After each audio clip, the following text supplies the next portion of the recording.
औरतें और बच्चे जो है, लड़की हैं, पुरुष हैं, महिला हैं, सभी भीड़ में शामिल हैं। धक्का मुक्की की जा रही है। नमस्कार, आप देख रहे हैं 10 सूत्र और आपके साथ मैं हूं अतुल द्विवेदी।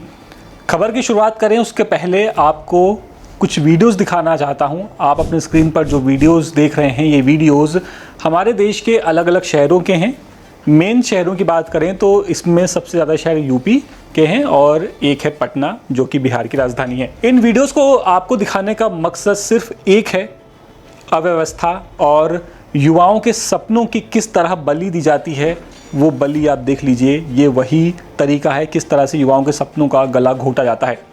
साल भर तैयारियां होती हैं, साल भर एग्ज़ाम की छात्र प्रिपरेशंस करते हैं ताकि उन्हें जब नौकरी का मौका आए, जब वो एग्ज़ाम देने जाए तो उसे कम से कम एग्ज़ाम तो ढंग से देने दिया जाए। लेकिन ये जो तस्वीरें, ये जो वीडियो सामने आए हैं, ये सरकार की और सिस्टम की जो नाकामी है उसकी पोल खोल रहे हैं।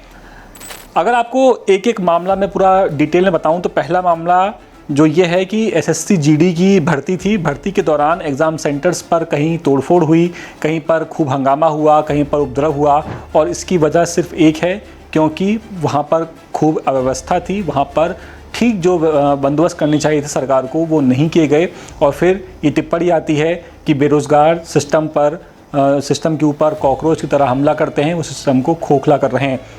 अब आप बताइए, क्या सिस्टम को बेरोज़गार खोखला कर रहे हैं या सिस्टम को वो लोग खोखला कर रहे हैं जो कि ऑलरेडी उस सिस्टम के अंदर मौजूद हैं, जिनके ऊपर एक जिम्मेदारी होती है और जिम्मेदारी को भी वो लोग ठीक से नहीं निभाते। दरअसल जो ये अभी पहला वीडियोज़ आप अपने स्क्रीन पर देख रहे हैं, ये वीडियो प्रयागराज का है, जहाँ पर आरोप लगाया जा रहा है कि जब एसएससी जीडी का एग्ज़ाम था, यहाँ पर क्षमता थी 650 कंप्यूटर्स की, लेकिन आयोग ने वहाँ पर शिफ्ट में 1030 से ज़्यादा अभ्यर्थियों को बुला लिया।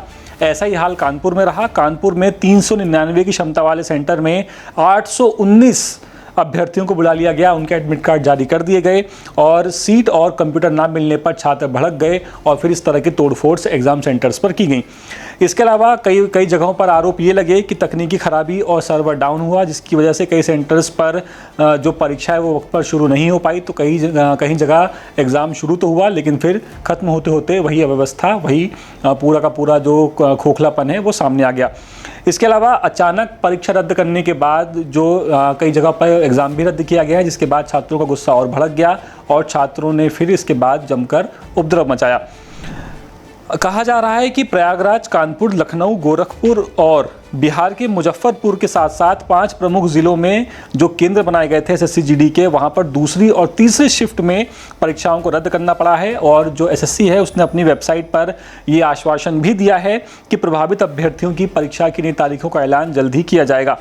इसके अलावा ये तो खैर मामला था एसएससी जीडी का, जो कि सबसे बड़ा एग्ज़ाम माना जाता है देश का। एसएससी सबसे बड़ी संस्था है केंद्र की जो एग्ज़ाम कराती है नौकरियों के, लेकिन उसके हाल आपने अपनी स्क्रीन पर देखे किस तरह के हाल हैं एसएससी के। और अगर एक छोटा सा आंकड़ा मैं आपको और बताऊं यहाँ पर कि अगर हम एसएससी के बजट की बात करें कि एसएससी का बजट कितना है, ये भी हम आपको बताते हैं और उसके बाद में जो व्यवस्था हुई इसकी पोल खोलते हैं। तो बताया जा रहा है कि कर्मचारी चयन आयोग के सुचारू संचालन और परीक्षाओं के आयोजन के लिए केंद्रीय बजट में 515 करोड़ का आवंटन किया गया है। सोचिए, 515 करोड़ रुपए। और इसके अलावा एसएससी जो फिर एग्ज़ाम फीस लेता है स्टूडेंट से, वो अलग, यानी 515 करोड़ ये और एग्ज़ाम फीस इन सबको मिला लें। उसके बाद भी आलम यह है कि एसएससी एक एग्ज़ाम सेंटर तक ढंग से नहीं दे सकता, कंप्यूटर सिस्टम तक ढंग से नहीं दे सकता, सर्वर का इंतजाम सही से नहीं कर सकता जहां पर बच्चे बैठ करके एग्ज़ाम दे सकें।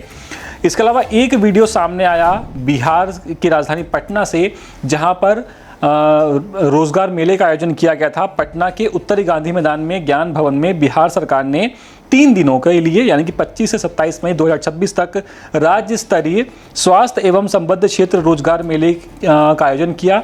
और यहाँ पर इतनी भीड़ उमड़ी, उम्मीदवारों की इतनी भीड़ उमड़ी, बताया जा रहा है कि लगभग 50,000 बेरोजगार यहाँ पर पहुँच गए थे रोजगार मेले में नौकरी पाने के लिए। लेकिन जब इतनी भीड़ उमड़ पड़ी, इसका अंदाज़ा बिल्कुल नहीं था सरकार को। इसके बाद फिर वही हुआ जो कि आपने पिछले वीडियोज़ में देखा एसएससी के मामले में। यहाँ पर फिर वही बात कि अभ्यर्थियों को काफ़ी निराशा हुई, उन्होंने हंगामा किया और सबसे ज़्यादा हालात तब बिगड़े जो अभ्यर्थी पटना पहुंचे हुए थे दूर दूर से। उनका ये कहना है कि जब वो काउंटर पर गए रजिस्ट्रेशन के लिए तो उनसे ये कहा गया कि उनके पास जो डिग्री है, जो क्वालिफिकेशन है, उससे जुड़ा हुआ यहाँ पर कोई रोज़गार नहीं है, जिसके बाद वो लोग काफ़ी नाराज़ हो गए।